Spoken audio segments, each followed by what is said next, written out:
তো দিদিমণি সরকার যদি জানে যে কোনটা ঠিক আর কোনটা বেঠিক, তাহলে সেটা ওই 14 তলা থেকে তো টাঙিয়ে দিলেই হতো, ওপর থেকে 14 তলা থেকে নিচে পর্যন্ত টাঙিয়ে দিলে হতো যে এরা মেধা ছিল, এরা মেধা আছে, এদের মেধা নেই। সুপ্রিম কোর্ট তো বলেছিল, সে এফিডেভিট তো জমা করতে পারেনি, সে হলফনামা তো রাজ্য সরকার দিতে পারেনি। তার মানে এটা থেকে প্রমাণ হয় যে এই যে চাকরির দুর্নীতি, এই চাকরির দুর্নীতি হয়েছে। আমি দেখছিলাম, বলছে 90 দেবো, 90, 90, 95, 95, পাশ থেকে দর্শক বলছে 1, 1, 1 বলে 1, 10। এ কি নিলাম চলছে? ছাত্র জীবনগুলোকে, যে বয়স, এই বয়স তো ফিরে আসবে না, এই তাদের জীবনগুলোকে এই তৃণমূল সরকার তাদেরকে শেষ করে দিয়েছে। জুজুর ভয় দেখাবো, ঠিক আছে, গব্বার আ গায়া, গব্বার আ গায়া, ঘর মে ঘুস যাও, ঘর মে ঘুস যাও। রাজ্যটাকে কি নিলামে বসাতে চাইছেন মাননীয়া? এ তো যেন নিলামে উঠছে যেন কোনো জিনিসকে একটা। 90 নয় 95, 95 নয় 1, 1 নয় 1, 10। এটা রাজ্য চলছে। এ ক্রিয়া, নাচ, গান, আগল পাগল, হেন তেনদের রাজ্য চলছে। শিল্প নেই, চাকরি নেই, কিচ্ছু নেই, রেপ হচ্ছে বা মেয়েরা, নিরাপত্তা কোথায়? এ পুরোহিত দেখছিলাম বয়স্ক, সেই ইমাম সাহেব হোক আর পুরোহিত হোক, ধর্মগুরু তো ধর্মগুরুদের গায়ে হাত তুলছে পুলিশ কীভাবে? স্টেটের এমন এভিডেন্সের প্রয়োজন আছে, এমন কোশ্চেনের প্রয়োজন আছে, এমন তোখর আইনজীবীর প্রয়োজন দরকার আছে এই মামলাগুলোর ক্ষেত্রে, যাতে করে কনভিকশন পায় সেই সকল আসামিগুলো। সেরকম তো কিছু দেখছি না।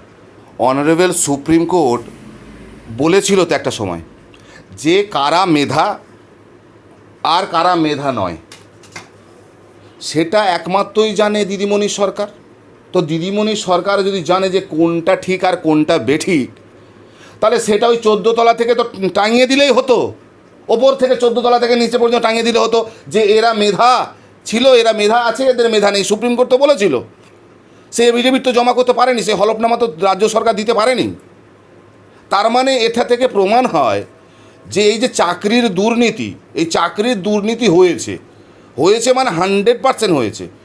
আর মানুষের জীবনগুলোকে, এই যে ছাত্র জীবনগুলোকে, যে বয়স, এই বয়স তো ফিরে আসবে না, এই তাদের জীবনগুলোকে এই তৃণমূল সরকার তাদেরকে শেষ করে দিয়েছে।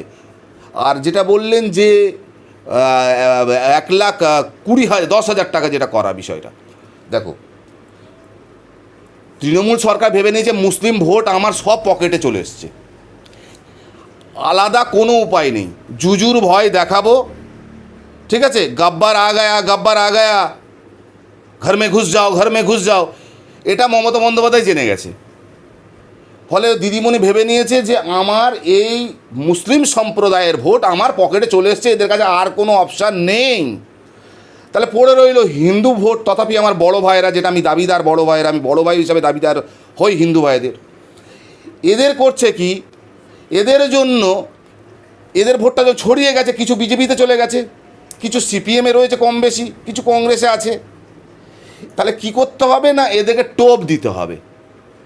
আমি দেখছিলাম, বলছে 90 দেবো, 90, 90, 95, 95, পাশ থেকে দর্শক বলছে 1, 1, 1 বলে 1, 10। এ কি নিলাম চলছে? রাজ্যটাকে কি নিলামে বসাতে চাইছেন মাননীয়া?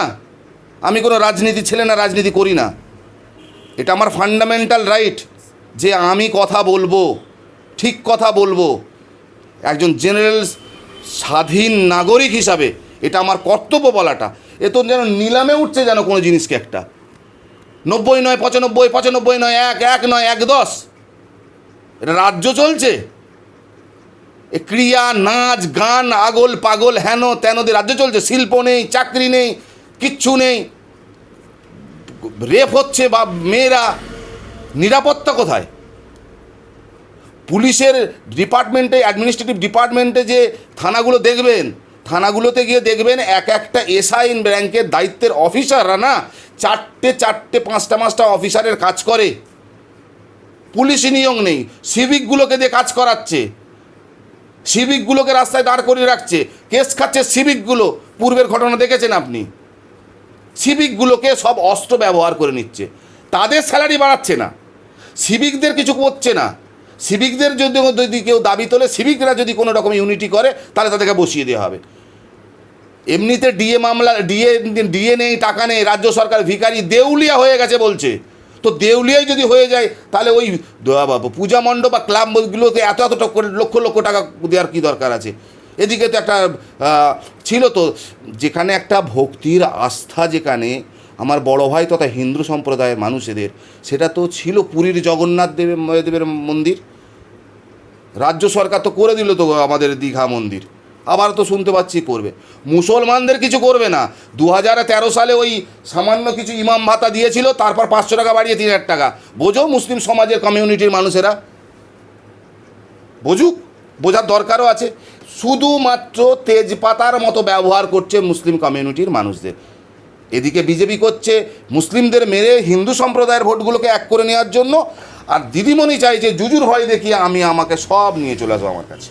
এটা ফ্যাক্ট না, আমি তো গণক্ষার নয় ভাই, ঠিক আছে? যে ভালো করবে থাকবে, এটুকু বলতে পারি। তবে লড়াই হবে, লড়াই হবে। কালকে যেটা আমি দেখছিলাম, যেটা আমাদের যে আন্দোলনটা হলো, যেটা আমাদের অভয়াকাণ্ডের অরাজনৈতিক প্ল্যাটফর্ম থেকে আন্দোলন হলো, বলুন তো আপনি একটা কথা, একটা মা, একটা বাবা, তার মেয়ে চলে গেল, অরাজনৈতিকভাবে আন্দোলন করতে গেল।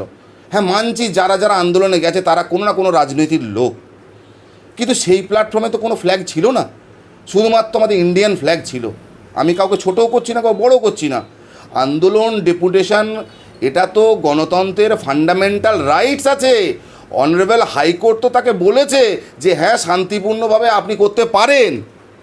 তাহলে এত বাধা দিয়ে আর কী আছে? ভয় পাচ্ছে?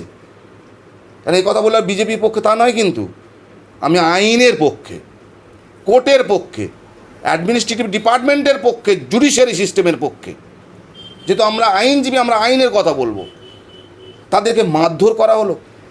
এ পুরোহিত দেখছিলাম, বয়স্ক, সেই ইমাম সাহেব হোক আর পুরোহিত হোক, ধর্মগুরু তো ধর্মগুরুদের গায়ে হাত তুলছে পুলিশ কীভাবে? কার অর্ডারে? কে বলেছে? মামলা নিশ্চিত হবে, করবে নিশ্চিত, অনেক আছে, করবে। আমাদের দেশের জুডিশিয়ারি সিস্টেম একটু হালকা চললেও কিন্তু বিচার হবে, দোষী সাব্যস্ত হবে, এটুকু আশা রাখা যায়। কিন্তু বুঝতে হবে যে স্টেট সাইডের যে লয়ার, সেটা তো গভর্নমেন্টের পিপি। গভর্নমেন্টটা কার? তৃণমূলের। তাহলে তৃণমূলের মনোপুত নিযুক্ত করা আইনজীবী হচ্ছে পিপি সাহেব। তার উপর ডিপেন্ড করে মামলার গতিবিধি। তিনি প্রমাণ করানোর চেষ্টা করবেন কোর্টে যে এই ব্যক্তিটা গিল্টি পারসন। অপোজিট সাইডে, আদার সাইডে যে লয়ার থাকবে, সে বলবেন না। তাহলে স্টেটের এমন এভিডেন্সের প্রয়োজন আছে, এমন কোশ্চেনের প্রয়োজন আছে, এমন তোখর আইনজীবীর প্রয়োজন দরকার আছে এই মামলাগুলোর ক্ষেত্রে, যাতে করে কনভিকশন পায় সেই সকল আসামিগুলো। সেরকম তো কিছু দেখছি না। অভয় নিয়ে কথা বললে তো অনেক কিছুই কথা হবে, সেটা নিয়ে বললে 1 ঘন্টা হবে, কোনো একটা দিন আলোচনা হবে বসে।